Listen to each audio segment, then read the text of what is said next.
지난 시간에 그 예고했듯이 이번 시간이 이번 학기 마지막 이론 강의입니다. 그래서 이제 이 인터넷 강의는 아마 오늘 25강을 마지막으로 해서 모든 강의가 다 올라갈 거고요. 나머지는 여러분들 이제 그 실험 실습을 내가 중간중간에 이제 그 도움을 주기 위해서 동영상을 올리겠습니다. 그래서 여러분들이 그 주마다 하나 정도의 동영상이 올라갈 텐데 그것을 참조해가지고 팀 프로젝트를 진행하시면 됩니다. 팀 프로젝트는 학기 말까지 계속되고요. 기말고사는 예정된 대로 오늘이 이제 5월 25일인데 약 저기 어, 언제입니까? 저희 그 한 달 정도 남았다고 보시면 됩니다. 우리가 지금 종강이 조금 연기됐죠. 이제 그 코로나 사태 때문에 약간 늦게 학기를 시작했기 때문에 좀 연기됐습니다. 그래서 여러분들 제가 정확한 그 날짜를 한번 확인해 봐야 되는데 17일부터 23일 준지 아니면 24일부터 저기 30일 준지 모르겠어요. 하여간 둘 중에 뭐 6월 말쯤에 이제 시험을 본다 이렇게 생각하시면 되겠습니다. 기말고사는 날짜를 정해서 대면으로 이렇게 보게 됩니다. 그래서 여러분들 나중에 이제 공지가 나가겠지만 뭐 마스크 준비해 오시고요. 그다음에 충분한 사회적 거리를 유지한 상태에서 시험을 보게 된다는 점 여러분들 숙지해 주시기 바랍니다. 또 기말고사 점수가 굉장히 중요하다는 거 여러분들 인지를 하셔야 돼요. 이거 먹은 뭐 중간고사도 없고 그 다음에 팀 프로젝트가 있긴 있는데 같은 팀끼리는 점수 같잖아요. 거의. 물론 이제 참여도에 따라서 기여도에 따라서 약간의 점수 차이는 있습니다만 거의 비슷하다고 본다면 결국은 기말고사 한 판입니다. 그래서 기말고사를 잘 봐주시기 바랍니다. 예.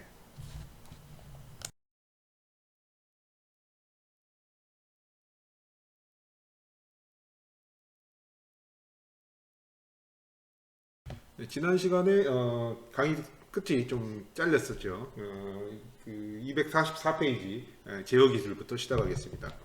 우리가 제어 기술을 기계공학에서 하는 이유는 물론 이제 제어공학과가 저쪽에 그 전자공학 쪽에도 있어요. 그런데 이제 우리 기계 쪽에서 하는 이유는 이제 어떤 기계의 자동화를 위해서 주로 이제 제어 기술을 사용을 합니다. 자동화라는 것은 우리가 이제 그 사람이 그 만들던 어떤 생산 그 프로세스를 이제 그 대량 생산을 통해서 이제 그 발전시키기 위해서 우리가 이제 어떤 기계를 뭐 공장 자동화라든지 산업 자동화라든지 이런 걸 통해서 이제 그 사용을 한다 이렇게 생각하시면 되고요. 공정이라든지 장비 시스템을 자동 운영한다 이렇게 그 생각하시면 되고 자동이라는 것은 이제 사람이 개입하지 않더라도 얘가 어느 정도는 사람이 의도한 대로 어떤 명령을 수행한다거나 뭐 그런 거라고 생각하시면 됩니다. 그래서 이제 거기에 이제 제어를 사용한다. 그래서 이제 이걸 하기 위해서는 사실은 이제 그 기계공학 분야뿐만 아니라 어떤 컴퓨터라든지 어떤 제어 기술을 이제 사용을 해야 되는데 기계를 통해서 이제 결국 우리가 추구하는 것은 뭐냐면 기계의 지능화입니다. 지능화. 뭐 여러분 AI라는 말 많이 들어봤죠. Artificial Intelligence.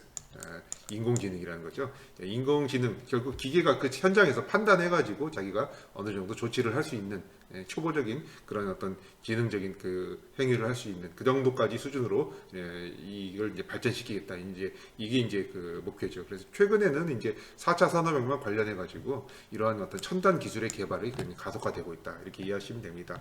그래서 어떤 기존의 어떤 산업의 자동화를 우리가 이 컴퓨터를 이용해서 했다면 최근에는 이제 그런 기술들이 발전하면서 앞으로는 이게 아예 그냥 그 뭐 저기 현장에서 이렇게 해결되는 이런 컴퓨팅 기술들이 발달돼 있다. 뭐 엣지 컴퓨팅이라든지 클라우드 컴퓨팅이라든지 이런 기술들이 발전했다. 정보통신 기술하고 이렇게 결합을 해가지고요.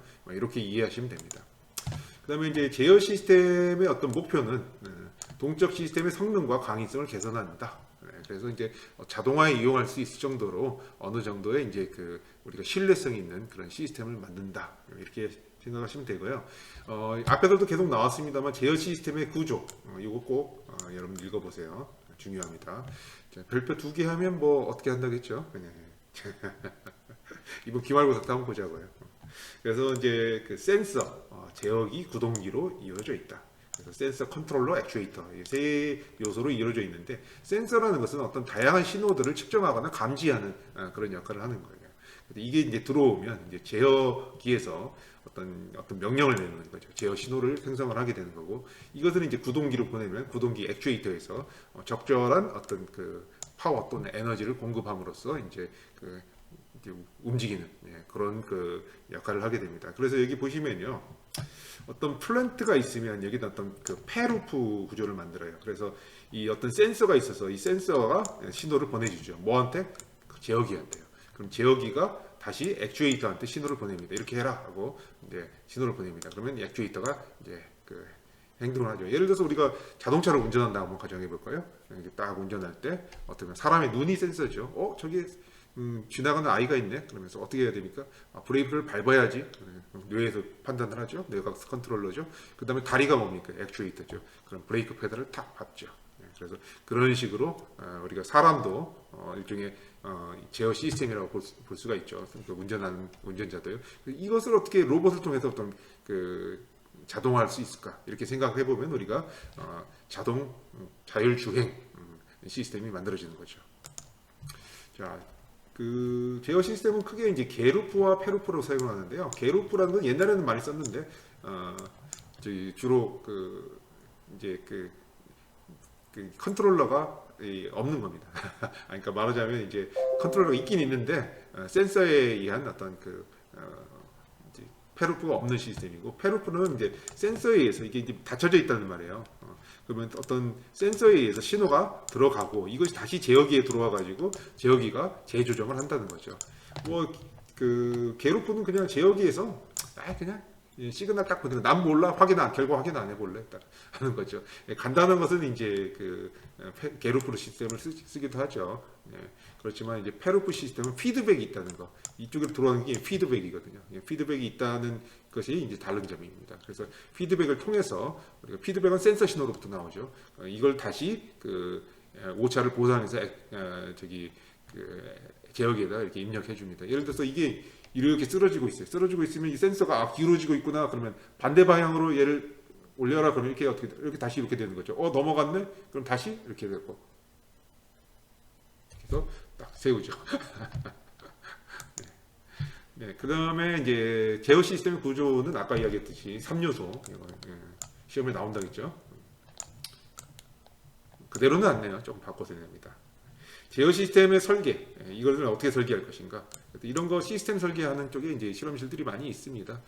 저희 전공에서는 뭐 이덕진 교수님 실험실, 고석경 교수님 실험실 이 정도에서 많이 하고 있죠. 그래서 관심 있는 학생들은 이제 고석경 교수님이나 이덕진 교수님 과목을 한번 많이 들어보세요. 그다음에 이제 제어 시스템 설계 절차, 일단은 설계를 이제 분석을 해야죠. 시스템 해석이라는 과목이 있는데, 시스템 해석을 통해서 이것은 이제 보다 좋은 성능과 강인성을 갖도록 시스템을 추가로 설계한다. 이렇게 했습니다. 그 다음에 이제 일상생활에서의 제어 시스템은 여러분들 뭐 전기 다리미, 전기 밥솥, 전기 담요, 난방기, 토스터기 이런 거 보면 온도를 측정을 하잖아요. 그래서 그 온도에 맞게 그 온도가 유지되잖아요. 안 그러면 과열돼서 불나죠.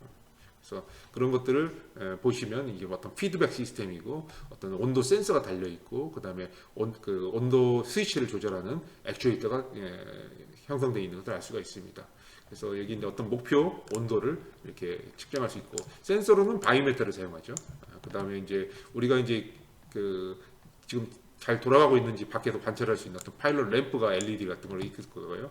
그 다음에 이제 바이메탈이 결국 뭘 가동하냐면 히터를 가동을 합니다. 그래서 일종의 이제 이게 제어기라고 볼 수가 있죠. 그 다음에 이제 좀 더 발달된 제어기는 이제 로봇 제어 시스템이라든지, 수술도 요즘은 로봇으로 합니다. 의학 쪽에서 많이 쓰는 다빈치 같은 경우, 의사가 이제 명령을 내리면 얘가 이제 정교한 그런 것들을 이게 로봇으로 이제 다 하죠. 그래서 이제 그다음에 휴먼 로봇도 있어요. 사람하고 비슷해가지고 계단도 올라가고 사람의 움직임을 그대로 재현할 수 있는 그런 기술들이 발전돼 있습니다. 현재 산업 현장에 가보면요, 자동차 공장이나 이런 데 가보면 거의 대부분 용접이나 이런 절단이나 이런 것들을 대부분 이제 자동화 로봇이 하고 있습니다. 그래서 이제 예전에는 이제 기계식으로 자동화를 많이 했거든요. 그런데 이제 최근에는 이제 전기 전자 기술이 거기에 붙어서 보다 정교한 제어가 가능합니다.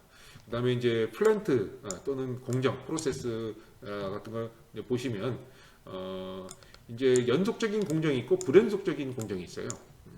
그래서 예를 들어서 시간적으로 연속적으로 그냥 물건 들어오면 계속 따다다다닥 똑같은 일만 반복하는 그런 공정이 있습니다. 아변 공정의 뭐 두께 제어, 뭐 화학 공정, 발전소의 전기 생산 이게 전통적으로 이제 우리 공정이라고 생각한다면 이런 거죠. 근데 반면에 여러 개 부품이 들어가지고 이거 갖다가 붙이고 다음 순서 이거 갖다가 하고 좀 이제 복잡한 이런 일들을 할 수가 있습니다. 이거는 이제 프로그래밍이 돼야 되죠. 그렇기 때문에 이런 건 자동차 조립 공정이나 이런 데서 이제 사용한다. 이렇게 이해하시면 되겠습니다. 현재 이제 공정 자동화라는 것은 어떤 단위 공정의 자동화뿐만 아니라 이것을 이제 시간적으로 또는 그 수량적으로 조정한다. 영어로 이제 코디네이션이라고 하는데 이 코디네이션이 가능한 정도로 이제 공정이 자동화되어 있습니다. 그래서 이 공정 자동화를 통해서 결국 우리가 하려는 목적은 인력, 기계, 원자재, 에너지의 효율적인 운영을 통한 경제성을 향상하는 겁니다. 그래서 사람이 만드는 것보다 경제성이 있어야지. 안 그러면 뭐 중국같이 노동력이 싼 데는 옛날에는 어떻게 했습니까? 자동화 안 하면 그냥 사람이 만들어요. 그게 더 싸니까. 네, 근데 그것은 오히려 인간이 그 생산 라인에 투입되는 것보다 자동화라는 것이 더 값이 싸죠. 그렇기 때문에 결국은 그렇게 노동의 어떤 질을 향상시킬 수가 있고 또한 이제 그 재고 최소 생산 속도를 늘리면 어떻게 됩니까? 물건을 쌓아놓고 파는 것이 아니라 주문 들어오면 바로바로 만들 수가 있겠죠. 그래서 어떤 유연성이 증가할 수가 있습니다. 생산 속도는 당연히 증가해야 되고요.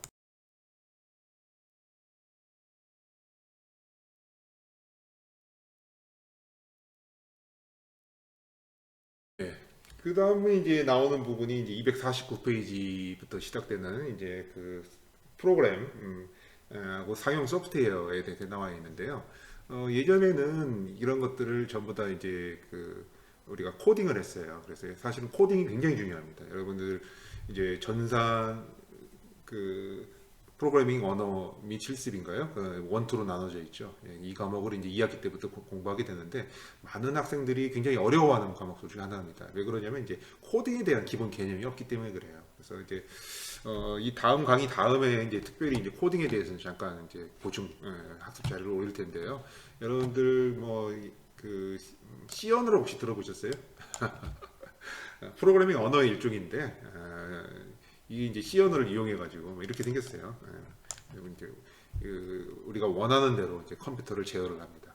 그래서 컴퓨터의 어떤 결과를 출력하기도 하고 뭐 어떤 뭐 수학적인 알고리즘을 이용해서 어떤 특정한 프로그램을 만들기도 하고 뭐 이런데 우리가 C 언어를 사용한다. 그래서 컴퓨터가 알아듣을 수 있는 그러니까 인간과 컴퓨터가 상호 이렇게 의사소통할 수 있는 어떤 언어라고 생각하시면 되고요. 이 프로그래밍 언어 중에 하나가 이제 C 언어라고 보시면 됩니다. C 언어 굉장히 중요한데 많은 학생들이 자유자재로 C 언어로 이렇게 코딩을 잘 못해요. 옛날에 제가 카이스트에 있을 때도 보면 한 절반 정도의 학생들은 뭐 제대로 못하고 뭐 그랬는데 요즘 상당히 기술이 발전했음에도 불구하고 이 C 언어 프로그래머가 굉장히 부족합니다. 왜냐하면 제대로 할 수 있는 사람이 별로 없기 때문에 여러분들 그 기획과에 와가지고 이런 언어 한두 개만 할 줄 알아도 굉장히 여러분들 부가가치가 높고 나중에 취업에 굉장히 도움이 된다는 거 여러분들 인지하시고 열심히 하시기 바랍니다. 굉장히 어려워요. 옛날에는 이제 포트란 많이 썼어요. 요즘도 이제 포트란 쓰기도 하는데 어떤 일부 교수님들이 씁니다. 뭐 예를 들어서 뭐 기획과의 영군수 교수입니다. 뭐 이런 분들 포트란 유저들이 있거든요. 저는 포트란 잘 안 써요. 저는 원래부터 C 언어를 썼고 C 언어 포트란은 뭐 이제 예전에 이제 그 수식을 바로 이제 이 포자가 이 포뮬라고 트랜스포메이션 그 수식을 바로 바꿔가지고 계산 굉장히 잘하는 컴퓨터 언어거든요. 그래서 이제 복잡한 어떤 수치 해석이나 이런 문제들은 이제 포트란을 이용해서 많이 푸는데 요즘 유저들이 아직도 있습니다. 그렇기 때문에 이제 사용이 되는데 C 언어라든지 파이썬이라든지 다른 언어에 비해서는 상대적으로 사용 인구가 줄고 있다 이렇게 인식하시면 됩니다. 그다음에 이제 매트랩이라는 거 많이 써요. 기획과의 뭐 정원수 교수님 같은 경우는 매트랩을 굉장히 뭐 좋아하죠. 왜 그러냐면 이제 이렇게 얘기해도 되나? 보통 코딩 실력이 떨어지는 사람들이 매트랩 좋아해요. 그냥 C로 하면 되지 뭐 다. 예. 그래서 현재는 C 언어로 사실은 매트랩이 작성이 돼 있어요. 그래서 이제 C 언어에서는 예를 들어서 뭐 매트릭스 인버전하는 거, 뭐 무슨 말인지 잘 못 알아들을 거예요. 여러분 행렬 안 배웠기 때문에 뭐 행렬 역행렬 구해가지고 뭐 예를 들어서 연립방정식 분타 뭐 이렇게 하려면 이걸 전부 다 수학적인 알고리즘을 다 자기가 숙지를 해가지고 이렇게 사용을 해야 되거든요. 물론 이제 일부 함수나 라이브러리가 있긴 합니다만, 근데 매트랩에서는 아주 쉽게 그냥 기호 하나로 다 끝내버려요. 그런 면에서는 매트랩이 굉장히 유용하게 사용이 가능하죠. 그래서 여러분들 수치 해석 시간에 그 3학년 되면 수치 해석 배우거든요. 원래는 제가 가르쳤었는데 뭐 제가 학장을 하면서 그 오석영 교수님한테 넘겼는데 뭐 이제 뭐 임기 끝나면 다시 제가 아마 여러분들은 제가 가르칠 겁니다. 그래서 주로 이제 가르치는 게 엑셀, 마이크로소프트 오피스에 있는 엑셀하고 그 다음에 매트랩을 사용해가지고 수치 해석하는 방법을 가르칩니다. 그래서 그때 많이 배울 거니까요. 뭐 미리부터 하실 필요는 없습니다. 매스메티카 굉장히 중요한데 예를 들어서 뭐 미분 적분 여러분 굉장히 어려워하잖아요. 근데 뭐 그거 다 데이터베이스로 다 있어요. 그래서 예를 들어서 뭐 익스포넨셜 x 곱하기 사인 x 뭐 나누기 x 뭐 이런 거 뭐 미분해봐라 뭐 그러면 매스메티카로 되게 심볼릭으로 다 해결할 수가 있습니다.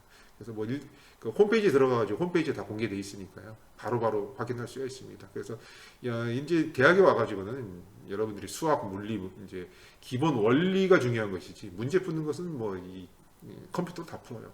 그래서 여러분들이 뭐 그렇게 옛날 고등학교 때하고 같은 방식으로 공부를 하면 안 됩니다. 오토캐드 여러분들 많이 쓰는 프로그램입니다.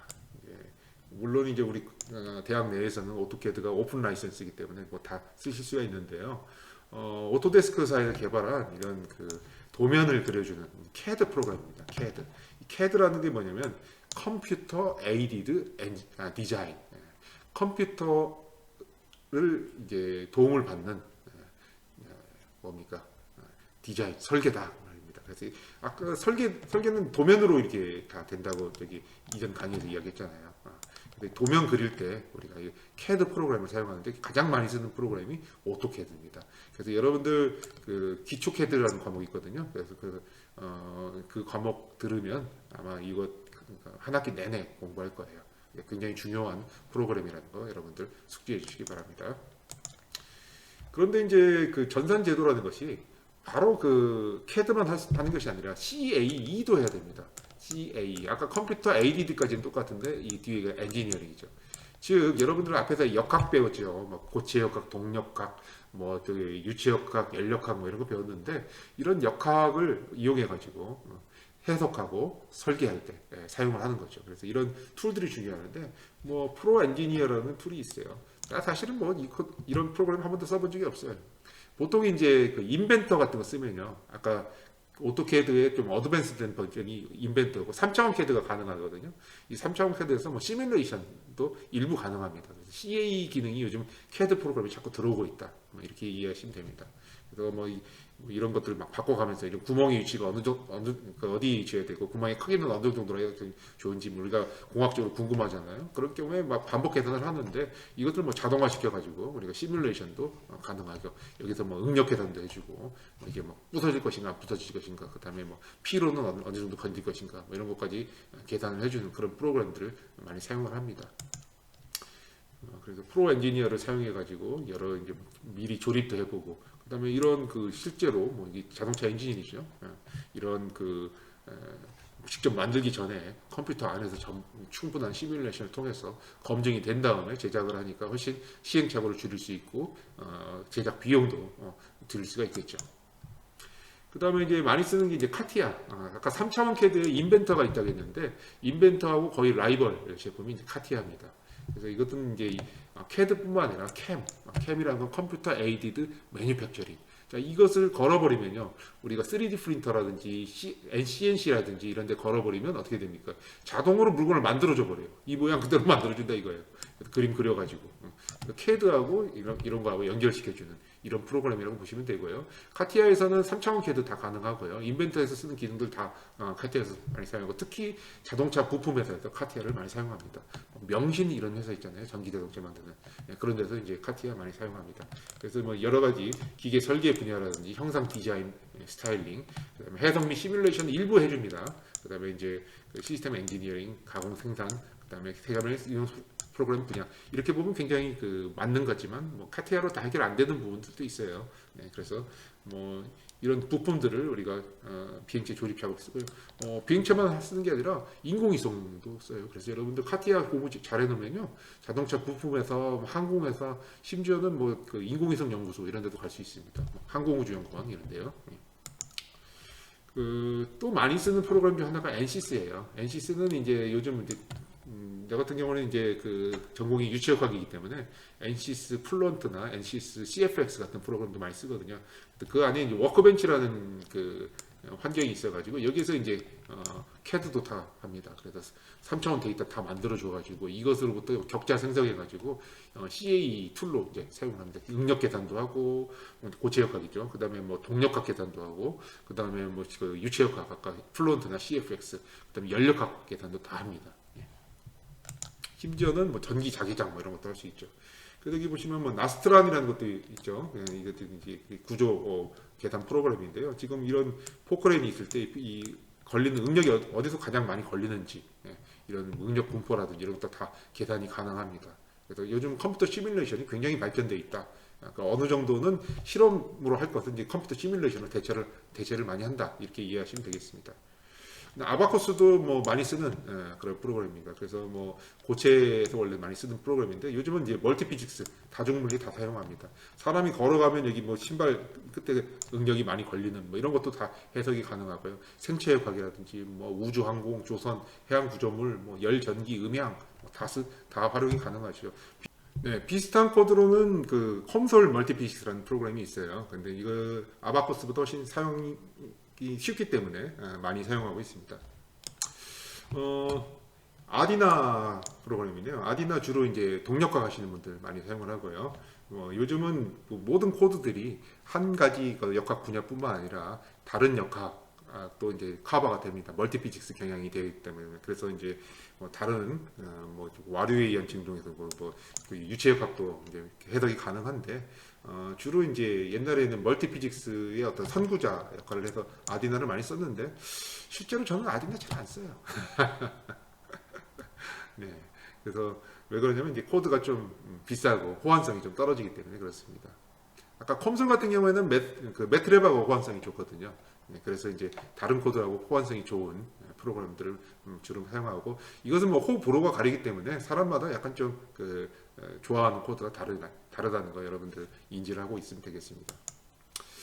플루언트 아까 얘기했죠. 옛날에는 플루언트 많이 썼어요. 근데 플루언트가 이제 결국은 NCS라는 회사한테 팔려가지고 NCS 플루언트가 됐죠. 그래서 기본적으로 이제 FVM을 사용하기 때문에 대부분의 프로그램들은 이제 FEM, 파이너트 엘리먼트 메소드, 유한 요소법을 사용하죠. 얘는 파이너트 볼륨 메소드를 사용합니다. 그렇기 때문에 이제 유체역학 하는 사람들은 이게 친숙하기 때문에 많이 씁니다. 그렇지만 이제 기타 다른 분야에서는 이걸 이제 멀티피직스 프로그램 만들기 조금 어려운 그런 면들이 있어요. 그래서 이제 저 같은 경우에는 플루언트보다는 CFX라는 프로그램을 더 많이 씁니다. 대학원생들 주로 이제 CFX를 이용해서 시뮬레이션 하는 거 주로 이제 연구 많이 하고 있고요. 뭐 이것뿐만 아니라 지금 여기 소개시켜준 프로그램들은 아주 빙산의 일각에 불과합니다. 굉장히 많은 공학용 패키지들이 있고요. 이런 패키지들을 이용해서 굉장히 많은 일들을 하고 있습니다. 뭐 최적 설계라든지 뭐 이런 분야도 다 연결이 되죠. 그래서 여러분들이 앞에서 이론들을 굉장히 많이 배웠습니다만 결국은 이러한 컴퓨터를 이용해서 설계를 하고 그 다음에 해석을 하는 이런 쪽이 결국은 여러분들이 이제 종국 4학년 이제 마치고 이제 대학원 과정 또는 이제 산업체에 나가가지고 여러분들이 주로 하게 되는 일이라고 이렇게 보시면 됩니다. 그래서 지금 굉장히 짧게 설명했습니다만 굉장히 중요하다고 할 수가 있겠죠.